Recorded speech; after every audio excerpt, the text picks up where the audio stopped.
뉴욕 증시가 제법 큰 폭으로 변동성을 보였습니다.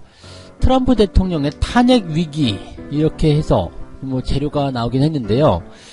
갑자기 웬 탄핵이냐? 물론 이제 트럼프의 탄핵에 대한 이야기는 뭐 집권 초기부터 계속해서 나왔었던 이야기이긴 합니다만 이번에는 조금 더 구체적으로 속보로 막 전해지고 있는 상황이기도 합니다. 과연 탄핵이 될 것인가? 또 무슨 내용 때문에 어떤 이유로 탄핵을 하겠다는 것인가? 또 이것이 가능성이 있는가? 한번 알아보도록 하겠습니다. 바이오 종목군들 이제 정말 조심해야 될 것 같죠? 헬릭 스미스마저도 임상 3상이 실패하는 소식이 전해지면서 바이오 업종들 어떻게 돼야 될 것인지 어디로 갈 것인지 정말 걱정이 많으실 것 같습니다. 자, 이 내용들에 대해서 좀 자세하게 짚어보도록 하겠고요. 바이오 업종에 어떤 식으로 투자를 해야 될 것인지 의견을 전달해 보도록 하겠습니다. 강화도의 돼지 농장이 확진을 받았다고 합니다. 아프리카 돼지열병 확진이죠. 지금 이 농장을 포함해가지고 이제 아프리카 돼지열병 발생지가 총 5곳으로 늘어났는데 감염 경로를 아직도 잘 밝히지 못하고 있다고 합니다. 차량 간의 이동이 있었다라고 하는데 거기에 대한 내용들 알아보도록 하겠습니다.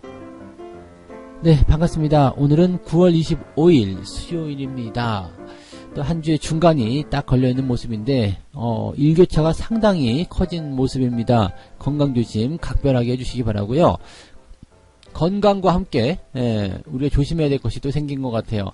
이제 증시가 13일째 연속 상승을 하게 되면서 타이 기록을 세웠죠. 타이 기록. 그러니까 최장 상승 기록을 이번에 9월달에 썼다 이렇게 보시면 되는 건데 추가적으로 이제 더 하루를 더 상승시켜서 기록을 완전히 경신할 것인가 아니면 이대로 주저앉을 것인가 뭐 관심들이 많이 모일 거라 생각합니다. 근데 사실 뭐 시장이 기록을 세우고 안 세우고는 큰 의미는 없는데 기록을 세웠다라는 그 의미 자체만으로도 시장에는 지금 시장 굉장히 좋아요라는 느낌을 줄 수 있는 그런 상황이 될 수도 있다. 이것이기 때문에요. 기록갱신이라는 것은 좀 의미가 있다 봐야 되겠죠. 대형주 쪽의 분위기가 계속적으로 좋게 나오고 있기 때문에 시장의 어떤 지수는 종목과 관계없이 상승세를 조금 더 보일 수도 있다. 이렇게 판단하시면 될 것 같고요. 자, 시장에 대한 분위기를 이제 뉴욕 증시부터 차분하게 찾아보도록 하겠습니다. 뉴욕 증시 전반적인 부분에 대해서 지금 증시가 하락한 내용은 트럼프 탄핵이라는 그 부분 때문인데 트럼프 탄핵 이야기는 조금 뒤쪽에서 다시 해드리도록 하겠고요. 일단 시장에 나와 있는 재료를 먼저 보도록 하겠습니다. 미국과 중국의 무역협상, 일단 먼저 중요한 내용이 되겠죠. 미국과 중국의 무역협상. 자, 이제 10월달 들어서면은 고위급 회담이 진행이 될 겁니다. 그러면서 중국이 미국산 대두에 대한 보복 관세를 면제했다. 즉, 중국이 지방정부 그리고 기업들이 미국산 대두를 수입할 경우에 추가적으로 관세를 부과했던 것을 면제하기로 했다. 이렇게 얘기가 됐습니다. 뭐 이런 내용들은 미국과의 어떤 그 보복관세 전쟁에서 조금 한 발 물러서는 그런 양보하는 모습이기 때문에 뭐 이렇게 된다라면은 미국 입장에서는 우리 농산물에 대해서 뭔가 중국이 좀 더 완화된 제스처를 취했구나 긍정적으로 받아들일 수 있는 내용이 되겠죠. 네, 그 다음에 스티브 무누신 재무장관은 2주 후니까 10월 중반쯤 되겠네요. 왜냐면 이제 10월 첫째 주는 중국이 국경절이라서 휴무입니다. 그러니까 국경절 지나고 10월 8일 이후부터 이 고위급 회담이 열리지 않겠는가라고 되어 있습니다. 그래서 지금은 이제 뭐 예정이긴 합니다만 거의 확실시 되었다라고 되어 있는 상황이기도 합니다. 자, 그렇지만 뭐 트럼프 대통령 같은 경우는 계속적으로 얘기하고 있는 게 이런 지적재산권을 포함한 그런 합의가 이루어지지 않는다면 합의는 없다. 뭐 계속 이런 식으로 얘기를 하고 있는 상황이라서 이 부분도 지금 어떻게 될 것인지는 아직까지 확실치는 않습니다만 일단 양국이 모두 완화적인 제스처를 취하고 있고 또 고위급 회담이 진행된다. 이런 부분 때문에 지속적으로 관심은 긍정적으로 가져갈 것이다. 이렇게 분석이 되고 있습니다. 참고하시면 되겠고요. 소비자 신뢰지수가 살짝 내려갔습니다. 134에서 125. 그래서 시장 예상치보다 조금 떨어져 있는 모습인데 요거 같은 경우는 이제 100을 넘어가게 되면 나쁘지 않거든요. 그래서 100 이상만 나오면 되는 건데 그동안 이제 많이 높았었고 살짝 내려갔다라고 되어 있습니다. 시장 예상치보다는 좀 떨어져 있는 상태이긴 합니다만은 뭐 지금 미국 경제를 이제 뒷받침해주고 있는 소비 여기에 대해서 아직은 걱정해볼 만한 그런 내용은 아니지 않겠는가 이 생각이 좀 되고 있는 부분이에요. 그래서 요거는 뭐 경제지표 상황에서는 크게 문제는 없었다. 근데 경제지표는 조금 나쁘게 나왔다. 그렇게 보시면 되겠죠. 자, 그 다음에 영국 또 한번 보죠. 영국이 지금 브렉시트를 강행시키기 위해서 보리스 존슨 총리가 의회를 정회시켜 놓은 상태잖아요. 그래가지고 지금 요 부분에서 존슨에 대한 사퇴를 주장하고 있다라고 합니다. 존슨은 이미 그 브렉시트에 대한 어떤 의결안이 채택되지 않으면서 나 그냥 그만둘래 이렇게 해가지고 조기 총선 하자 이런 식으로 얘기했었는데 그것도 받아들여지지 않았었단 말이에요. 그러니까 요거는 지금 네 아직도 네 어떤 식으로 갈지 확실치 않다라고 봐야 될 것 같습니다. 그래서 지금 현재 시점에서는 뭐 독일의 경제 지표가 부진한 상태에서 유럽 전체에 막 흔들리는 어떤 모양새들, 새로운 불안감들이 이제 10월 달이 됐을 때 다가올 수 있는 하나의 악재다 정도로만 생각하시면 될 것 같고요. 아직까지는 네 이런 유럽 상황들이 지수에 직접적으로 영향을 주지는 않을 것이다 이렇게 보시면 되겠습니다. 자, 지금 지수에 가장 큰 영향을 주고 있는 것은 이제 요거라고 보셔야 되겠죠. 트럼프의 탄핵인데, 이 탄핵이 도대체 무슨 내용이냐, 네, 궁금해 하실 것 같아서 말씀 좀 드릴게요. 그, 우크라이나 대통령과의 전화통화가 문제가 됐다고 합니다. 지난 7월에, 7월 25일로 나오네요. 2019년 7월 25일이고요. 트럼프 대통령이 그, 우크라이나 젤렌스키라는 대통령과 이름이 젤렌스키래요. 이 대통령과 전화통화를 해가지고요. 그, 트럼프 대통령의 이제 정적이라고 할 수 있겠죠. 정치적 적군. 네. 이, 바이든, 전 부통령이 이제 민주당 소속이니까, 네. 이 바이든 전 부통령에 대한 조사를 요구했다. 이렇게, 지금 얘기가 흘러가고 있습니다. 그러면서, 시장에서는 이제 민주당 쪽에서는 팩트를 찾았다. 팩트가 준비만 되면 우리가 탄핵을 준비할 것인데 팩트 찾았다. 이제 너 꼼짝 말고 기다려. 이런 식으로 해서 탄핵안을 이제 시행할 것이다. 이렇게 얘기가 지금 나와 있는 상태입니다. 여기 이런 상황이 좀 나오면서 민주당이 좀 세게 나오니까 트럼프 대통령은 야 전화 통화한 거 전문을 내가 공개하겠다. 그래서 이제 오늘 전화통화에 대한 전문이 공개가 될 것으로 지금 예정이 되어 있는 상태입니다. 그래서 트럼프 대통령 입장에서는 뭐 특별하게 얘기한 거 없다. 부정부패에 대한 얘기 하다가 바이든 전 부통령하고 그 아들 이야기 좀 나왔을 뿐이다. 그게 뭐 문제냐? 이렇게 얘기가 되어 있는 상태죠. 근데 의회에서는 이제 트럼프 탄핵을 주장하는 이유는 그 미국 대통령의 지위를 이용해가지고 우크라이나 대통령에게 이런 압박을 했다, 수사를 압박했다. 예, 여기에 대한 뒷조사를 좀 해봐라 이렇게 압박을 했다라고 이야기를 하고 있는 겁니다. 갑자기 왜 우크라이나냐? 네, 이렇게 지금도 궁금해하시는 분이 분명히 있으실 거예요. 그래서 왜 우크라이나 대통령한테 뭘 조사하라고 하는 거냐? 미국 부통령을 왜 조사하라고 하는 거냐? 우크라이나랑 뭔 상관이냐? 네, 거기에 대해서 설명을 좀 드리면 이게 2014년도로 넘어가야 됩니다. 2014년도로 넘어가게 되면 이제 그 바이든 부통령의 아들이 있어요. 이 아들이 항상 이제 뭐 우리나라나 미국이나 다 이 자녀가 문제네요. 그 자식 교육을 잘해야 되는가 봐요. 네, 아무튼 이 그 아들이요. 우크라이나 천연 가스 회사인 그 브리스마 홀딩스라는 회사에 이사로 취임을 하게 됩니다. 네, 그리고 나서 이제 2016년이 됐을 때, 이제 우크라이나에서 이 브리스마 이 회사에 대한 비리 조사가 들어가게 되는데요.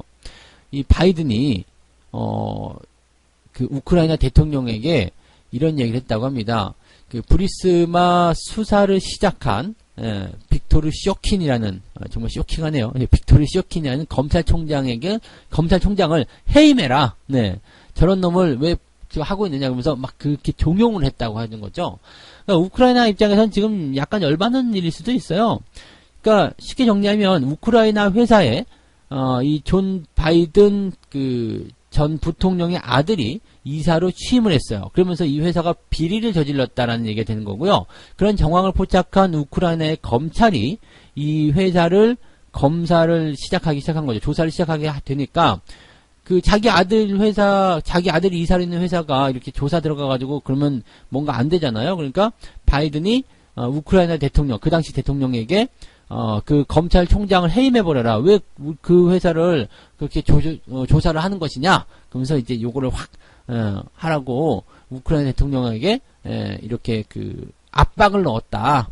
이런 얘기가 되었다는 겁니다. 그래서 아들의 사업을 도와줬다. 우크라이나 대통령을 압박해서, 우크라이나를 압박해서 했다라는 의혹을 받고 있었던 거고, 이제 그런 내용들을 이제 이번에 트럼프 대통령이, 야, 그거 왜 조사 제대로 안 하냐? 우크라이나, 너희들 쪽에서 조사를 잘 해봐라. 이런 식으로 얘기를 했다라는 거죠. 그러니까 요거는 이제 미국 대통령의 권한을 이용해가지고, 왜 다른 나라를 압박하냐? 이건 헌법에 위배된 상황이다라고 지금 탄핵을 준비하겠다. 이런 얘기가 되어 있는 건데, 나 진짜 이거는 너무 웃기지 않습니까? 그래서, 지금 트럼프 쪽에서는 그럼 바이든도 같이 조사해라. 너희들도 다 진상을 규명해보자. 다 까봐라. 그리고 트럼프 대통령 같은 경우는 비리가 없다면 니들 까면 되는 거 아니냐. 그리고 내 우크라이나 대통령과 전화통화한 게 뭐 있냐. 비리 이야기 하다가 걔네들 이야기 나왔을 뿐이다. 그게 뭐 잘못이냐. 비리가 없으면 까봐라. 이런 식으로 얘기가 나오는 거죠. 그래서, 뭐 지금 민주당 쪽에서는 이제 탄핵시키자. 라고 얘기가 계속 나오고 있는데, 민주당 의원들이 지금 원래는 탄핵에 반대를 했다가 탄핵 쪽으로 많이 돌아서고 있다라고 합니다. 근데 그 이유는요, 지금 이 바이든이 새로운 차기 대선 후보인데 여기다 흠집을 내면은 골 때리거든요. 그래서 이제 이번에 이제 뭔가 보여주자 이런 식의 움직임이 좀 나오는 것 같아요. 그러면서 지금 의장도요, 그 하원 의장도 탄핵에 대해서 이제 좀 아니었다라고 하다가 조금 돌아서고 있다라는 느낌이 좀 나오고 있다고 합니다. 근데 지금 하원에서 통과가 된다고 해서 뭐 될 것 같진 않아요. 왜냐면 공화당이 이제 상원을 지금 장악하고 있는 상태잖아요. 그럼 부결이지 뭐 부결되기 때문에 상원에서 이제 부결이 되고 나면 대통령에게는 이제 면죄부를 줄 수 있는 상황이 벌어지게 됩니다. 네. 그리고요, 우크라이나에 대한 수사가 본격화되면 일단은 어디서부터 시작해야 되냐면 바이든 전 부통령에 대한 조사부터 들어가야 되는 거거든요. 그러면 민주당 입장에서도 이게 그냥 막 질러야 될 얘기가 아닐 텐데요. 라는 생각이 일단 들어야 된다는 이야기입니다. 그래서, 지금 일단은 요거, 뭐 속보로 나온 내용들 보게 되면 이제 펠로시, 그 하원 의장이 트럼프 대통령에 대한 탄핵 조사를 개시할 것을 발표하겠다. 뭐 이렇게 나왔다고 합니다. 그래서 트럼프 대통령이 탄핵 당하는 거 아니냐? 탄핵 당하면 이제 무역 전쟁이라는 거 어떻게 됐느냐? 뭐 얘기할 수 있겠는데 탄핵 쉽지 않을 것 같다 생각이 들고요. 요거는요. 뭐 국가 정상 간의 대화는 비밀이고 녹취록 공개에 대한 어떤 부분들은 이거는 공개되면 안 된다라는 얘기가 있는데 너희들이 정말 원한다면 트럼프는 공개해라 뭐 이렇게 얘기하고 있는 거라서 사실 트럼프 입장에서 본다라면 이 트럼프가 또 뒤가 이렇게 뭐 구릴 수도 있겠습니다만 이런 것 쪽에서 자신이 없다면 이렇게 녹취록 공개해라까지 얘기는 안 했을 거라 생각이 좀 든단 말이죠. 그러면 이 내용들 보게 되면 아마도 트럼프 탄핵 없던 일로 갈 가능성이 높다라고 보셔야 될 것 같습니다. 그래서 조금 더 공고히 가지 않겠나 이렇게 보시면 될 것 같고요. 아마도 이제 탄핵 조사를 개시한다고 하더라도 가능성 없는 것이지만 하원 입장에서 이럴 수도 있어요. 민주당이나 자 우리가 트럼프 탄핵을 못 시킨다고 하더라도 꿈틀했다는 걸 보여주자 이런 식으로 할 수도 있다라서 지금 일단은 어떤 식으로 갈런지는 조금 더 지켜봐야 되겠습니다만 쉽지 않은 그런 결정들을 내리고 있는 것이다라고 보셔야 되겠죠. 트럼프 탄핵 쉽지 않습니다. 그래서 여기에 대한 혹시라도 걱정하고 있다라면 걱정하지 않으셔도 되지 않을까 생각이 좀 드네요. 자, 두 번째 이야기 하겠습니다. 바이오 이야기 해야 되겠죠. 바이오. 진짜 이제 이 바이오는 어떻게 해야 될까요? 그 헬릭 스미스 너마저 라는 기사가 제목이 나왔습니다. 헬릭 스미스가 이제 임상 3상의 결론을 내는데 실패했다. 뭐 지금 1차이기 때문에 2차를 또 하겠다는 얘기가 있습니다만은 이 임상 3상에 대한 그 실패 이유가 너무나 황당하다는 얘기죠. 말이 안 된다. 이 얘기입니다.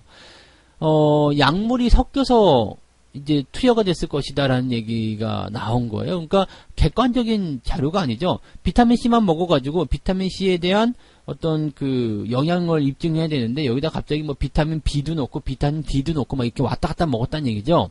이런 식의 얘기라고 보시면 되는 건데, 그러니까 막 쌀밥만 먹어서 네 쌀밥의 효과를 입증해야 되는데 갑자기 현미밥도 먹고 콩밥도 먹고 막 이렇게 됐다는 얘기죠. 그러니까 이렇게 되면은 어떻게 돼요? 쌀밥의 순수한 효과를 인증했다라고 볼 수 없는 거거든요. 그러니까 지금 이 헬릭 스미스는 당뇨병 당뇨병성 신경병증 치료제 후보 물질, 이 엔젠시스라는 그 물질인데, 요것에 대한 효과를 입증하기 위해서 요것만 써야 되는데, 다른 약품하고 막 그냥 혼용을 했다. 이렇게 되니까, 요게 안 돼버리는 거예요. 그래서, 이거는 객관적인 데이터가 증명되지 못하기 때문에, 이번에 이 발표는, 확정할 수 없다라는 이제 얘기가 나오는 거 되는 거고요. 그럼 임상 3상이 실패가 된 거죠. 그래서, 요 실수를 놓고서 컴퓨터의 오류냐, 네, 아니면 사람의 어떤 실수냐 이렇게 되어 있는데 임상 3상에서 이런 게 나왔다라는 게 사실은 말이 안 되는 이야기죠. 그래서 사전에 미리 뭔가 이제 뭐 조치가 있는 것이 아니냐, 정말 나쁘게 얘기한다면 임상이 안 될 것 같으니까 이렇게 막 섞어가지고 뭐 데이터를 조작한 거 아니냐 이런 얘기도 있고요. 또는 이제 정말로 실수가 발생이 돼가지고 이렇게 실수적인 부분이 일어났는데 요걸 이미 다 알고 다 팔아치웠다 이런 얘기도 있죠. 실질적으로 외국인 기관부터 해가지고 이 투자자들의 공매도까지 엄청났거든요. 지난주에도 이미 말씀드리면서 뭐가 좀 이상하다는 얘기 해드린 적이 있는데 그런 얘기들이 있었단 말이에요. 그럼 이거 여러분들 어떻게 생각하십니까? 여러분들 입장에서도 충분히 그런 오해가 가는 부분이잖아요. 그럼 이건 뭐냐면요. 사실의 진위 여부를 떠나가지고 임상 3상에 실패했다는 부분 자체도 일단 충격적이고요. 바이오 업종에 대한 종목들에 대한 기업들의 신뢰가 완전히 땅바닥에 떨어지는 상황이 되는 거죠. 거기다가 이제 지난번 신라젠처럼 이렇게 임상 3상 실패 전에 주식을 팔아치웠다는 소식이 전해지게 된다면 아주 뭐 이제는 걷잡을 수 없는 그런 상황이 되는 거죠. 그래서 지금 이런 바이오 업종 같은 경우는요.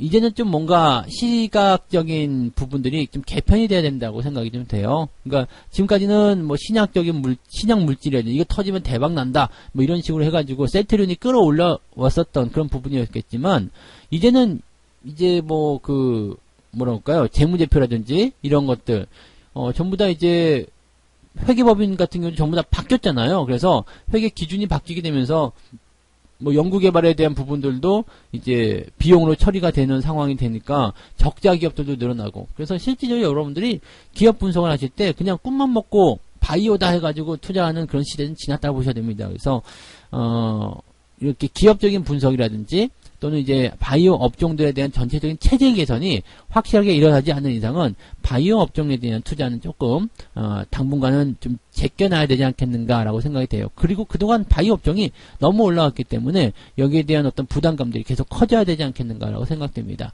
그래서 요거는 이제 뭐 헬릭스미스 같은 경우는 이제 6개월 이후에 다시 2차적인 어떤 실험을 시행하겠다라고 되어 있는데, 이렇게 되면 기간이 더 늘어지는 거고요. 뭐 몇 년 지나야지만 그 결과가 또 나올 테니까 요거는 뭐 한참 물 건너갔다고 봐야 되겠죠. 그래서 추가적인 어떤 하락 일단 예상되고 있고요. 바이오 업종들 자체도 또는 어떤 신뢰감을 얻기 어려운 상황이 됐기 때문에 상승세보다는 그냥 횡보를 한다거나 아니면 하락 흐름들을 계속 보여야 되지 않겠나 생각이 됩니다. 비중 계속 축소하시거나 아니면은 다른 쪽 투자를 조금 알아보시는 게 좋지 않을까라고 생각이 되고 있습니다. 바이오 업종들에 대한 부분들 관심 있게 들어주시면 좋겠습니다. 자, 세 번째 이야기 가도록 하겠습니다. 돼지열병 관련한 이야기입니다. 뭐 관련주들이 막 그냥 급등세를 보이고 난리가 났습니다.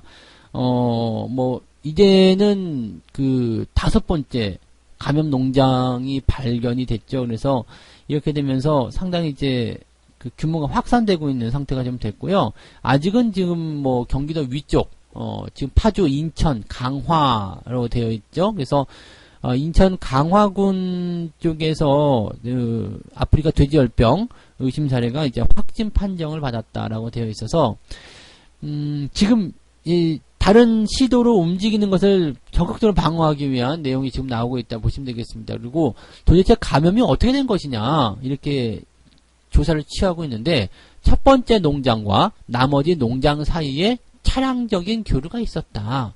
그러니까 첫 번째 농장을 출입한 차량이 세 번째와 네 번째 농장을 방문을 했었고, 두 번째 농장도 첫 번째 농장과 접촉한 그런 차량과 방문이 있었다. 뭐 이런 얘기가 있었던 거죠. 그러면서 이런 뭐라 그럴까요? 이런 차량의 이동에 의해서 옮겨졌을 가능성이 굉장히 높아지고 있다라고 되어 있는 거죠. 근데 아직 뭐 확신한 단계는 아니다라고 되어 있기 때문에 지금 일단은 돼지의 이동 중지 명령을 이제 이틀간 또 내렸습니다. 그래서 24일, 25일, 뭐 내일 정도까지 되겠네요. 네. 26일까지 해서 돼지 이동 중지 이렇게 명령이 나왔는데, 일단은 경기도 북부에서 발생한 건 어쩔 수 없지만 거기에서 막아야 되겠다는 얘기가 있기 때문에 방역이라든지 또는 예방이라든지 이런 쪽에 관심이 더욱 높아질 거라 생각됩니다. 돼지열병 관련한 종목군들은 제가 지난번에 말씀드렸지만 이렇게 백신 관련한 부분들은 뭐 약간 거품일 가능성이 있다라는 말씀을 좀 드렸어요. 그래서 요 내용들에 대해서는 뭐 따로 노코멘트 하겠습니다. 뭐 지금 뭐 열병 관련한 부분이 있어서 테마가 막 들어가다 보니까 뭐 거품이든 아니든 막 상관없이 끄집어 올라가는 부분들이 있는데 이런 것들은 조금 조심을 해야 되긴 하겠습니다만 어쨌건 뭐 가고 있는데 뭔 조심이냐? 네, 그렇게 말씀하시는 할 말이 없거든요. 그래서 네, 일단 열병 관련한 부분의 관련주들은 일단 뭐 거품이든 아니든 추가 상승이 더 진행될 수 있는 과정에 있다라고 보셔야 되겠죠. 그리고 이제 하림 같은 또는 마니커 같은 종목들 이제 그 대체제죠. 이런 쪽에서의 주가 상승도 계속되고 있기 때문에 테마가 이렇게 종료가 된다거나 뭔가 진정세로 가는 것이 아니라 이렇게 좀 더 진행형으로 가고 있다 그러면은 계속적으로 관심을 가져볼 필요는 있어요. 그래서 주식을 아직까지 팔아치운다기보다는 변동성에 대한 부분들 조금 더 확인하시고 대응하실 필요가 있지 않을까 생각합니다. 당분간은 더 올라갈 수도 있는 그런 상황이 되었다라고 보시면 되겠죠. 그렇지만 지금 현재 시점에서 여러분들이 그렇다면 더 올라가니까 사야지 라고 생각하는 것은 안 되겠죠. 이미 많이 올라갔어요. 그래서 지금은 매수보다는 어떤 관망이라든지 아니면은 다른 쪽을 쳐다보시는 게 맞는 것 같고요. 가지고 계신 분들에 대해서는 너무 성급하게 팔아먹지 말고 조금이라도 더 올려놓고 팔자라는 말씀을 드릴 수가 있는 거겠습니다. 자, 이렇게 해서 오늘 세 가지 이야기 말씀드렸습니다. 뉴욕 증시에서는 약간 이제 하락막이 좀 나타났는데 다른 재료들이 뭐 크게 부담됐었던 건 아니고 트럼프 탄핵에 대한 위험이 급부상했다. 그래서 트럼프 탄핵에 대한 조사를 실시해라. 뭐 하원에서 이렇게 나오고 있다라고 하는데 과연 쉽지는 않을 것이다. 탄핵이 되지는 않을 것 같고요. 조사를 실시했다라는 것은 이제 뭔가 트럼프에게 흠집을 내기 위한 움직임일 것이다라고 정도로만 아시면 되겠습니다. 그리고 이제 정치적인 이념이기 때문에 뭐 민주당 입장에서는 어떻게든 꿈틀을 해야 되지 않을까라는 느낌을 좀 주고 있다라고 보셔야 되겠죠. 네. 자, 헬릭 스미스 사태로 인해서 바이오 종목군들의 어두운 그림자가 또 계속 짙어지고 있다는 얘기인데요. 요거 바이오 종목군들 조심하라 이 말씀 드릴 수밖에 없겠습니다. 계속 조심하시고요. 투자에 대한 부분들도 조금 이제는 좀 다른 생각 하셔야 될 때가 되지 않았을까 이 생각을 좀 해보도록 하겠습니다. 네. 자, 강화도의 돼지 농장도 아프리카 돼지열병이 확진이 되면서 이제 발생기가 늘어났습니다. 감염 역학조사를 통해서 어떻게 감염이 되었는지 확인하고 있다고 하는데 아직 확신 단계가 아니라서 확정 짓기 어렵다. 그래서 지금 일단은 돼지의 이동 중지 명령이고요. 경기도 북부 쪽에서 일단 이것을 막아보자라고 되어 있기 때문에 관련 종목군들의 추가적인 움직임들이 계속 진행될 수 있겠다라는 의견을 보일 수 있겠습니다. 다만 거품이 낀 종목들이 많기 때문에 현재 시점에서는 추가 매수나 신규 매수 이렇게 들어가시면서 대응하시는 것보다는 가지고 계신 분들이 조금 더 수익 내는 정도로 접근하시는 것을 바람직하다라고 말씀드려야 될 것 같습니다. 책 한 꼭지 읽고 마무리하도록 하겠습니다. 시장의 힘이 더 커질수록 그 결과로 나타나는 추진력과 반작용도 강력해질 것이다. 대세 상승의 정점 부근에서는 박스권의 진폭이 더 넓어지면서 거래량도 늘어난다. 이와는 반대로 대세 하락의 바닥 부근에서는 박스권이 더 좁아지면서 거래도 지지부진한 기간이 이어진다. 중요한 이야기가 나왔어요. 천정 부근에서는요, 변동성이 커진다 이거죠. 샀다 팔았다는 변동성이 커지고, 이 박스, 즉 횡보를 하는 진폭이 굉장히 커진다. 그 이후에 주가가 폭락한다라는 얘기가 나오는 거고요. 저점권에서는요, 진폭이 점점 줄어들게 되면서 하나의 정점을 잡고 추세가 상승세로 전환된다라는 얘기가 나오는 겁니다. 뭐 기술적인 분석에 대한 이야기지만 전반적으로 사람의 심리를 많이 담고 있기 때문에 이 내용들 우리가 참고해서 대응하시면 좋을 것 같습니다. 자, 오늘 여기까지 할게요. 오늘도 여러분들 뭐 쉽지 않은 장세이겠습니다만은 네. 긍정적인 마인드 가지고 있다면 반드시 좋은 일이 생길 겁니다. 여러분들 성공 투자 기원하고요. 저는 다음 시간에 다시 오도록 하겠습니다. 고맙습니다.